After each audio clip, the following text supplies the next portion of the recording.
Ny aloha hevitra ten'Andriamanitra raha tsika mijery androany zany dia hoe reseho ny fahakiviana. Reseho ny fahakiviana amin'ny fiainanao. Mino fa tsika rehetra zao efa nandalo azy zavatra daholo tamin'ny fiainana manokana hoe nisy fotoana ianao tena kivy ianao tamin'ny fiainanao, kivikivy ianao tamin'ny fanompoana an'Andriamanitra, nisy vaovao renao dia ohatra niteraka fahakiviana teo aminao, nisy zavatra nataon'ny olona taminao dia niteraka fahakiviana. Fa zao anefa ny tsy tokony adinontsika hoe rehefa mamelona ny fahakiviana azo vahana amin'ny fiainanao ianao dia voalohany indrindra aloha mahatonga anao reraka izay zavatra izay. Ny olona kivy any maina sy reraka. Zay no lazainy ten'Andriamanitra hoe ny fanahy kivy dia mahamaina ny taolana, maina hatramin'ny taolana, tsisy zavatra afaka tena ataonao. Ny olona kivikivy tsy afaka miasa, tsy mahavita in'inona. Dia ohatr'izay mihitsy hoe rehefa kivikivy ianao ny fanompoana an'Andriamanitra io dia tsy tena havita in'inona ianao. Ketraketraka ianao, ary zay ny tiany ny devoly, ianao tsy havita in'inona, ianao tsy hanao n'inona amin'ny miaran'ny fanompoana an'Andriamanitra, dia zany mihitsy izay atao atonga anao kivy. Ny faharoa manarak'izay rehefa kivikivy sy ketraketraka tsika dia na ny finoantsika ary tsy ao tsara intsony. Rehefa avelanao ny tebiteby, ny fanahiana, ampiketraka anao, akivy anao, na ny finoanao ary tsy ao intsony, ary zay ny olona ny mpianatra. Rehefa ilay miaraka tamin'i Jesosy tao anatin'ilay sambo kely iny ry zareo, dia kivy amin'izay rehefa avy eo, miantsoantso amin'izay, tena ho fatitsika androany, matitsika sy ny sisa, dia samy naonaona teo daholo tao anatiny. Ry havana izay manatrika eto amin'ny fiainanao tokoa, mila mianatra mihitsy ianao, ary izay no tiany zao ten'Andriamanitra hoentina androany hoe mianara mihitsy mandresy ny fahakiviana. Aza mba ho isan'ny olona kivy ianao, fa ho isan'ny olona le misaka foana ianao, miaraka foana ianao, le mahery foana ianao amin'ny fiainanao rehetra, amin'ny fanomponao an'Andriamanitra. Dia jery zavatra anankitelo ary tsika, torohevitra anankitelo na fanafody anankitelo entina mandresy ny fahakiviana ao anatin'ny ten'Andriamanitra ao.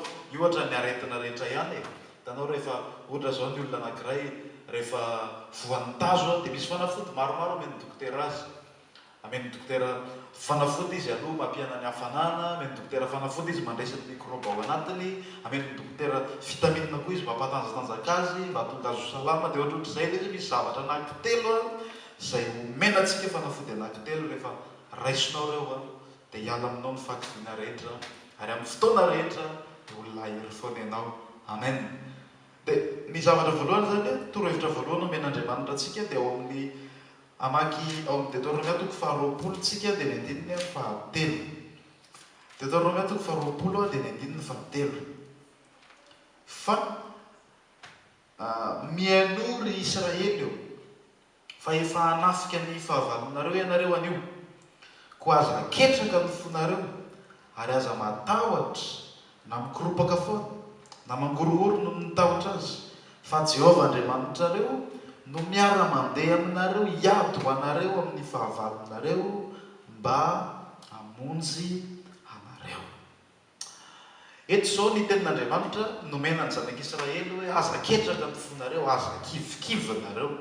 Ny zavatra nisy mantsy ny zanak'Israely tsy maintsy miady, satria izay ny nampanantenan'Andriamanitra azy hoe alefany amin'ny tany Kanana izy, ambabo ny tany Kanana izy, ambabo ny firenena tsy matahotra an'Andriamanitra izy, ho ringanina nareo, fa tsy maintsy miady anefa.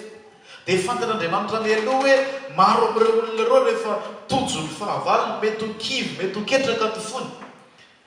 Ary izay koa ny zavatra nisy ary hitanareo le nirahana ny safitany ny solotenanareo, kivy ny olona rehefa naheno ny tatitra.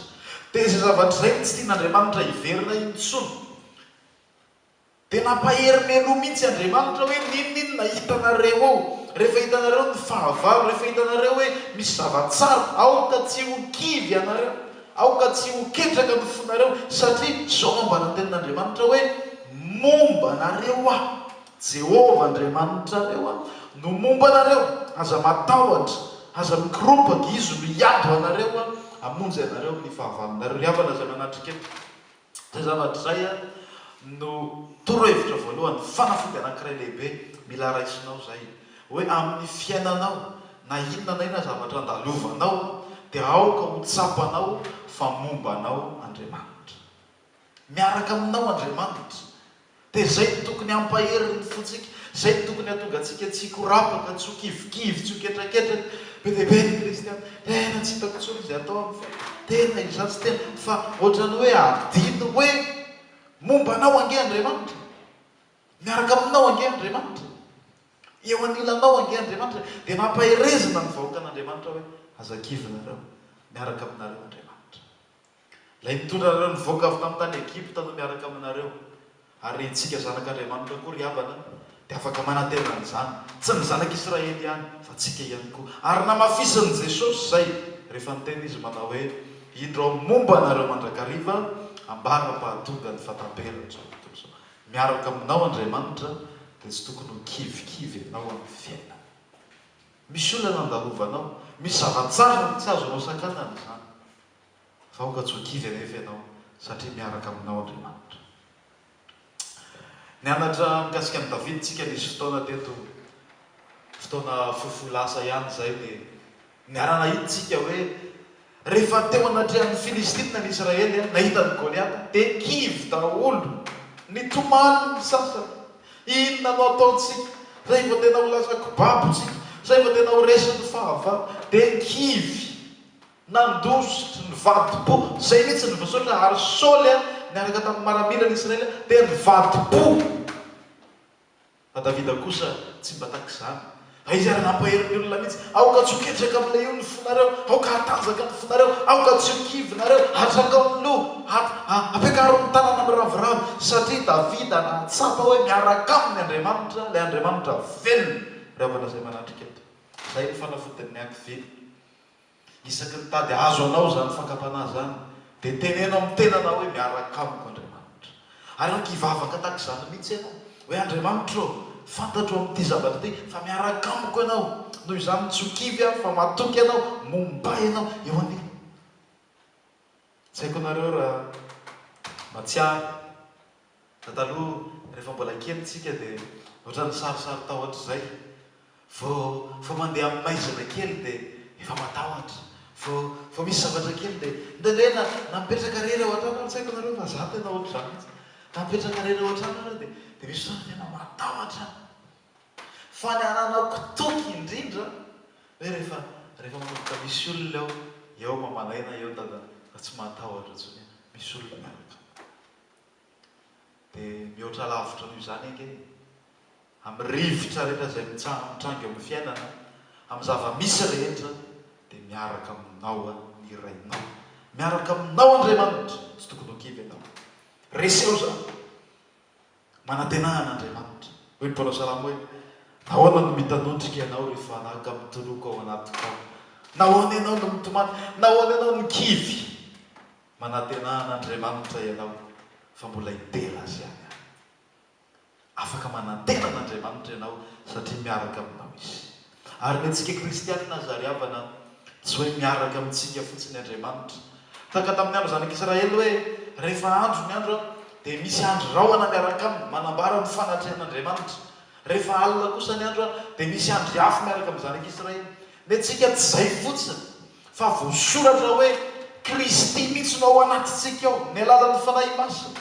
Tsy fantarareo va fa tempolin'Andriamanitra ianareo, ny fanahin'Andriamanitra mitoetra ao anatinareo. Andriamanitra ange tsy ao akaikitsika fotsiny, tsy miaraka amintsika fotsiny, fa tena ao anatitsika mihitsy. Noho izany aza kivy ianao fa mombanao ny Andriamanitra. Inoy foana izay aza manaiky reberebe ny devoly amin'ny zava-misy zany mihitsy, aza manaiky ketraketraky izany mihitsy. Ny olona na tsy maintsy misy foana, aza ketraketraky izany ny fonao, dia neny Andriamanitra miaraka amiko ianao. Amin'izao anio zao ny ampitsiko rehetra miaraka amiko ianao. Dia raha Andriamanitra ary ny momba antsika, iza mandeha atohatra antsika. Raha Andriamanitra ny miaraka amintsika, iza afaka hitsangana eo anoloantsika, anohatra antsika indray. Tsy misy, satria ny Andriamanitra miaraka aminao tsy mba taky ny Andriamanitra hafa. Tompony hery, tompony fahefana. Jesosy dia manana fahefana any an-danitra ety an-tany. Mino fotsiny ianao fa miaraka aminao izy, velona izy matoky azy. Tepoka voalohany izay hoe matoky an'Andriamanitra. Izay no nampaherezana ny Josoa hoe mahereza sy matanjaha ianao fa momba anao tsy eo Andriamanitra. Ianao koa mahereza ry havana, matanjaha. Aoka ny lohalika ao tsy tolefika izany mihitsy sanatria matoky fa momba anao ny tompo. Ary naiza misy anao, ninona ataonao dia marina farizany. Nampananteny Jesosy hoe mandrakariva, tsy amin'ny fotoana sasany ihany, fa isan'andro dia miaraka aminao izy. ny zavatra tokony ataontsika fotsiny dia ny mivavaka ane aza manaikoraisin'ny ankiviny zany fa raha misy zavatsarotra tonga ny aretina tonga ny tsy fisiana raha sendra misy zany olana zany. Andriamanitra moa mitany fiainantsika araka ny tokony izy nareny efa misy olana ihany dia ny tokony ataonao dia mivavaka fotsiny. Andriamanitra mila ny fanampiana ny manankina amin'Andriamanitra aza manana inona na inona vaoka ny fivavahana sy ny fifonana ambanin'ny fisaorana no entinareo manambara ny fangatanareo amin'Andriamanitra hoe ny soratra masina. Amen. Ny fanafody anankiray faharoa inona anankiray iny zany toantsika hoe inona reny naran'iny eferalgan iny ohatra fotsiny dia ty le anankiray ty indray ty tsy haiko fa re vitamina sisa vitamina inona ty ray ty teboka faharoa zao na toko fa720 dia ny andininy voalohany misy fampahirezana nomeny tompony mpianany ao minao fa itsika ny anakavy koa io tenin'Andriamanitra io zao na toko 720 dia ny andininy voalohany zao no voasoratra. Aza malahelo ny fonareo minoan'Andriamanitra ary minoa akoho ao an-tranony raiky misy fitoerana maro ratsy zany dia efa nilaza taminareo fa andeha amboatra fitoerana ho anareo ary raha andeha amboatra fitoerana ho anareo dia ho avindray ka handray anareo any amiko ka izay toerako no itoeranareo koa ary fantatrareo koa ny lalana ho any amin'izay alehako. Dia toy antsika amin'ny Tesalonianina voalohany toko fa 4 dia ny andininy 9:20 ka hatramin'ny 7:20. Tesalonianina voalohany toko 4 ny andininy 9:20 ka hatramin'ny 7:20 dia zao no voasoratra. Fa ny tenan'ny tompo no hidina avy any an-danitra amin'ny fiantsoana sy ny feon'ny arkanjely ary ny trompetran'Andriamanitra ka izay maty eo amin'ny Kristy no hitsangana aloha. Ary rehefa afaka izany dia isika izay velona ka mbola mitoetra no akarina hiaraka aminy hoeny amin'ny rahona hitsenan'ny tompo any amin'ny habakabaka dia ho any amin'ny tompo mandrakariva isika koa dia mifampionona ianareo amin'izany teny izany. Rehefa madiva hisaraka amin'ireo mpianatra amin'ny tompo dia nalahelo ny fonareo kivikivy mihitsy ary reo inona tsony zany ny amintsika Jesosy ty andeha dia ahoana zany izy milaza fa tsy maintsy mandeha izy dia nampahely an'ireo ny tompony nampahereza ny tompony mpianatra dia tsotra ihany ny tompo manao hoe aza malahelo aza ketraky nareo fa andeha ange ahy fa zao nefa mbola hiverina indray mbola ho avy indray andray anareo hitondra anareo any noho izany zay ampaherezana ny fonareo rehefa tadokivikivinareo rehefa tadoketraketraka dia teneno manao hoe ho avy Jesosy mbola hiverina indray ny tompo. Dia zay fampaherezana zay koa no nampianaran'ny Paoly ny fiangonana tamin'ny Tesalonika hoe mifampionona amin'izany teny zany ianareo. Nampianarana ny fiangonana ho avy ny fotoana ho tsofina ny trompetran'Andriamanitra ho avy ny andro dia hiseho eny amin'ny raho any-lanitra ny tompo dia isika mpino rehetra mbola velona ampiakarina hitsena azy eny amin'ny raho any-lanitra ho vanaendrika ireo izay maty eo amin'ny tompo dia hifoy hitsangana dia ho any amin'ny tompo mandrakariva isika ry havana. Zany atao fampaherezana rehefa misy fakapanahan'ny fakiviana tady andalo amin'ny fiainanao hoe ho avy ange Jesosy. Fanantenana lehibe nge zany andrasantsika zany hoe ho avy ny tompo. Tsy tena zava-dehibe ny fiainana eto ambonin'ny tany fa misy zavatra tsara lavitra noho izany andrasantsika kristianina. Fanantenan'ny olona tena manana ny Jesosy marina ho tompony dia hoe ho any amin'ny tompo mandrakariva. Mialo tsy haiko ianao fa zay ny zavatra tena anisany tena irin'ny foko mihoatra lavitra noho ny zavatra rehetra zany hoe ho any amin'ny tompo mandrakariva. Tsy ho reko fotsiny laza tsy ho tantaraina amiko fotsiny hoe zao sy zao fa ny masoko roa no ahita hoe io ny voninahitr'Andriamanitra io Jesosy mpamonjy ahy ary fifaliana ho ahy mandrakariva no mieritreritra hoe ho any amin'ny tompo mandrakariva izy ho any amin'Andriamanitra mandrakariva. Rehefa tonga ny olana rehefa tonga ny ady sarotra rehefa tonga ny zavatra mahakivy sy mahaketraka dia aza manaikiresana zany fa teneno amin'ny tenanao ary teneno amin'Andriamanitra hoe fantatro fa ho avy ny tompoko ho avy izy amonjy ahy ho avy izy dia hitsena azy eny amin'ny raho any-lanitra dia ho any amin'ny mandrakizay dia tsisy fanahy ny tenana intsony tsisy alahelo intsony tsisy ranomaso intsony tsisy aretina intsony tsisy olana intsony tsisy olona tsy tia intsony tsisy olona manenjika intsony tsisy problema intsony ho any amin'ny tompo mandrakariva isika. Amen. Atao fampahirezana zany apainaizo am'izany mihitsy ny finoana ao anatinao. Aza vela ho kivo ny fanana ho avy ange Jesosy. Ny tena anisan'ny olona antsika kristiana tokoa ny mahatonga antsika ho reraka sy kivy amin'ity fiainana ity dia mifantoka betsaka eto ny masontsika.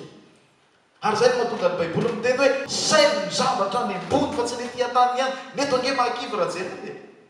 Neto mahaketraka. Fa rehefa miandrandra ny fanantenana no men'ny tompo ianao ny amin'ny fiavian'i Jesosy dia ahery foana ny fonao hoe ho avy ny tompo. Ho avy ny tompo. Dia efa falifaly ianao. Hitanareo ohatrany aka ohatra anankiray ihany koa rehefa mpianatra zay no ohatrany kivikivy. Rehefa kivikivy ny mpianatra dia ny any mba miteraka fifaliana sy fanantenana ao anatiny dia mifahalalana hoe afaka herinandro sisa dia vakansa. Herinandro sisa. Herinandro sisa. Dia efa falifaly izy. Herinandro velo izy dia rehefa mavitribitrika daholo ny mpianatra gaga mihitsy ary mba mpianatra manao hoe reto mpianatra reto fa akaiky tapitra reto tompianatra vao mavitribitrika. Fantany hoe vakansa. Mavitribitrika sy falifaly izy. Efa tsy mila ila valiny intsony izy. Atri fantany. Ohatrany antsika. Efa ho avy Jesosy. Efa eo ambaravarana izy. Efa zao ny ora farany ny tenin'Andriamanitra. Amin'ny fotoana tsy amposana dia ho avy izy. Fanantenanao atsika dia ampahirezo amin'izany ny fonao. Tenenao amin'ny olana mihitsy zany. Tenenao amin'ny zava-tsarotra. Tenenao amin'ny devoly fanavalontsika. Hoe samy manana fanantenana fa fantatro fa ho avy ilay tompo izay nekeko tamin'ny fiainako teny Jesosy Kristy. Amen. Ho avy Jesosy. Pahirezo ny fontsika aliavana. Raha misy kristianina hitanao kivikivy dia aza anisan'ny manakivy azy. Ianao aza mba olona hoe kivy ny olona dia mbola vao maika koa izy akivinao. Fa ao ka tenao fitaovana fampahirezana ny olona mihitsy ianao. Rehefa misy kristiana hitanao ohatrany kivikivy amin'ny fanompona, kivikivy izy amin'ny fiainana. Hitanao manana olana lehibe olana kivy izy, manana kivikivy izy. Dia aoka ianao isan'ny olona ampainy, aza kivy izany ianao rahalahy. Tsika dia manana fanantenana ho avy Jesosy. Atao fifaliana avokoa raha hiara-ny fakapana samihafa ianareo. Satria fantantsika hoe zavatra mandalo zany rahalahy. Mahireza raha vavy any. Ho avy ange Jesosy. Atrakao ny loha. Aoka ho votona fa ho avy izy dia tapitra zany rehetra zany. Iveriny izy itsenatsika. Ho any amin'ny mandrakariva retsika aza kivikivy. Amen. Tsy ketraketraka ianao. Atria fantatra hoe ho avy Jesosy ary kely sisa riavana. Kely sisa ny fotoana. Efa tokony entanentana mihitsy ny fotsika. Tsy tokony hanam-potoana eritreretana loatra ny fakiviana sy an'izao. Fa tokony tena handany fotoana betsaka amin'izay eritreritra hoe ho avy Jesosy. Dia tena tokony atao aza. Raha tokony ho kiviana ianao, tena tokony atao mivonona ianao, miomana ianao, miambina tsara ianao, amboarinao daholo ny tsy mety rehetra, mitafy ny fitafiana mendrika ianao. Miandry an'i Jesosy izay hiverina indray eny amin'ny rahoan'ny lanitra ianao. Amen. Ary ny zavatra anankiray fahatelo lehibe ihany koa ampianaran'ny tenin'Andriamanitra antsika. Andresena ny fakiviana sy ny faketraketrahana rehetra. Timoty 2:1 dia vakitsika ny andininy fa fito ihany amin'io tenin'Andriamanitra io azafady. Timoty 2:1 dia ny andininy fa fito amin'io tenin'Andriamanitra. Dia izao no voasoratra. Fa tsy nomen'Andriamanitra fanahosa isika, fa fanamahery sy fitiavana ary fahononantena. Tsy nomen'Andriamanitra fanahosa isika fa fanamahery. Mba hahatonga antsika tsy ho reraka zany ho kivikivy miketraketraka dia mila fanamahery ianao avy amin'Andriamanitra. Ary izay ny ampianaran'ny Paoly ny Timoty, tsika anie tsy nomena fanahosa fa fanamahery. Ravana izay manatrika eto. Raha tianao ny tsy ho kivy mihitsy dia ny fanafody tokony hohaninao foana. Vaksiny raha ny tena marina. Vaksiny. Hoe ialana andresena ny fakiviana dia aoka ianao ho feno ny fanahy masina. Fa io no miaro anao tsy ho kivy mihitsy. Misy tantara anankiray ao anatin'ny Baiboly ao mikasika an'ilay lehilahy atao hoe Zerubabela. Zerubabela dia gouvernour anankiray izay nitarika ny vahoaka an'Andriamanitra, ny zanak' Israely niverina avy tany amin'ny fahavahoana dia hiverina indray ho any amin'ny tanin'izy ireo ary hanangana ny tempolin'Andriamanitra. Zavatra tsy mora zany. Be dia be ny olona lalova Zerubabela. Misy olona nanienjika, misy olona nanakivy, nananketra ary maromaro mihitsy ny olona no ny raviravitanana sy kivy dia zao nampaherezan'Andriamanitra ny Zerubabela hoe lazao amin'ny Zerubabela hoe tsy amikerina mpatanjahana fa mifanahy korery ihany hoe Jehovah tompony maro iza moa ianao ro tendrombohitra lehibe ho tonga tany lemaka eo anoloan'ny Zerubabela ianao. Zakaria 4:4 dia ny 5. Zany hoe nampianarina ny Zerubabela aza kivy siketraka fa tsy ny amin'ny herinao, tsy amin'ny tanjakao fa amin'ny herin'Andriamanitra dia atanjaka ny fonao, hiarina ianao, hitraka ianao ary ninona tendrombohitra dia ohatra ny tany lemaka izany eo anoloanao satria ianao feno ny herin'Andriamanitra. Raha tianao tsy ho kivy mihitsy, tsy ho ketraka mihitsy amin'ny zavatra misy rehetra dia aoka ho tsapanao fa mila hery ianao, mila fanahy mahery ianao. Dia io fanahy mahery io ry havana tsy ao an-tsaintsika fotsiny ny amboarina. Ny famponan'ny tompo eto dia ametraka kely amin'ilay teboka fa be dia be ny olona no mampianatra n'ilay hitanareo le hoe esprit positif hoe aoka ho pozitifa fotsiny ianao amin'ny zavatra re tsy zay le izy. Tsy ny sainao mieritreritra fotsiny hoe ilamina fa mila hery avany amin'Andriamanitra ianao, tsy ny herinao fotsiny, tsy ny fanahinao fotsiny. Ilainy izay fa tsy ampy izany. Ary raha tena marina tsy tena mahavita ninina izany. Raha ny herintsika, raha ny tanjantsika, raha ny fahaizantsika, ninina mety hevitra tsara vaoka anao an-tsainao tsy afaka tena manaka nanao tsikivy izany satria nge tsy tena maharesy olana ireny fa ny herin'Andriamanitra. Rehefa feno ny herin'Andriamanitra ianao dia ny herin'Andriamanitra ao anatinao no manome anao an'io hery sy osotra mahery atonga ny ao tsikivy fanahy mahery, tsy fanaosy fa fanahy mahery. Zay nge no mahatonga azan'ny apôstôly toko voalohany ny fahavalo mampianatra hoe azo hery ianareo amin'ny latsaha ny fanahy masina aminareo. Rehefa milatsaka amintsika ny fanahy masina dia maheritsika. Rehefa maheritsika dia tsy kivitsika, tsy ketraketrakytsika, tsy miraviravin-tanantsika fa mandehantsika. Hany ka na misy tendrombohitra aza tsy maintsy hiakarana dia ho tonga tany lemaka eo anoloanao zany. Tsy azo anao ny vakiviana, tsy azo anao ny fanaketrahana, tsy iorooro ianao, tsy atahotra ianao fa andeha soa, andeha amin'ny fiadanana, andeha amin'ny fifaliana miaraka amin'ny herin'ny fanahy masina ianao. Izany menanao tadiavo isan'andro isan'andro ny aim-panahy amin'ny fanahy masina. Mivavaha mihitsy isan'andro mba ho feno ny herin'Andriamanitra ianao. Aza may bebeke ny vavaka ataontsika be marina fa be dia be ny zavatra ilayntsika. Na zana ianao isan'andro isan'andro misy zavatra tsy maintsy ilayntsika foana. Ilayntsika ny hanina izay tokony ho antsika, ilayntsika ny mitafy, ilayntsika ny salama, ilayntsika no ambidin'Andriamanitra amin'ny asa amin'izay rehetra atao. Be dia be dia angatahantsika ireny mampahery anao mba hivavaka izay mangataka ihany ny mahazo. Fa misy vavaka anankiray tena tsy tokony ho adinoina isan'andro isan'andro dia ny hoe Andriamanitra fenoy ny fanahy masina. Fa zay ange ny fitahiana ange tsy hanakananao tsy ho kivy. Rehefa tonga ny olona ange ny olona hoe tena voata be iny olona iny dia nisy olona tampoka dia tsy kivy izy satria voata izy. Fa ny mahatonga anao tsy ho kivy dia ny herin'ny fanahy masina. Ny fahasalamana ange tsy afaka manakana anao tsy ho kivy. Raha izany dia be dia be mihitsy ny olona ny tsy kivy mihitsy satria hoe salama izy. Rehefa tonga ny olana nasalama ary ianao mety ho kivy ihany ianao, mety ho ketraka ihany ianao. Fa ny mahatonga anao tsy ho kivy dia ny herin'ny fanahin'Andriamanitra ilay fanahy mahery noho izany tadiavo. Ny raintsika nefa nampananteny hoe ianareo na dia ratsy azy malala manome zava-tsoa zanak'ireo tsy mainka avana rainareo izay nandanitra nanome ny fanahy masina amin'izay mangataka aminy, mangataka fotsiny ianao, mitady ianao dia hirotsaka aminao ny fanahy masina ary ahery ny fonao tsy ho kivy ianao. Fa madiva ho faranako sady ry havana izay fampaherezana antsika izao amin'ity fotoana ity aza manaiky resiny fahakiviana intsony, aza manaiky resiny izany intsony fanandevozana io, aza manaiky fandevozana izany intsony fa tsy natsona olona kivy ianao fa natsona mba olona hery ianao, olona tanjaka ianao, olona tokony hampahery ny hafa ianao, olona tokony hampahery ary ho hitan'ny tsipina hoe tena hafa mihitsy ny olona manompo an'Andriamanitra, tena tsy kivy izy, dia tena mahagaga, dia tena miarina mitraka foana ny lohany fa ahoana ireny ary omembonahitra Andriamanitra amin'izany zavatra izany. Fa ny kristianina mahakivy ange kivy lava tsy mitanondrika na ny olona ary tsy resy lahatra hivavaka olona mitanondrika foana, olona kivikivy foana, olona be taraina foana sy ny sisa no hita. Tsy tena an'olon-tena izy ao amin'ny tompo.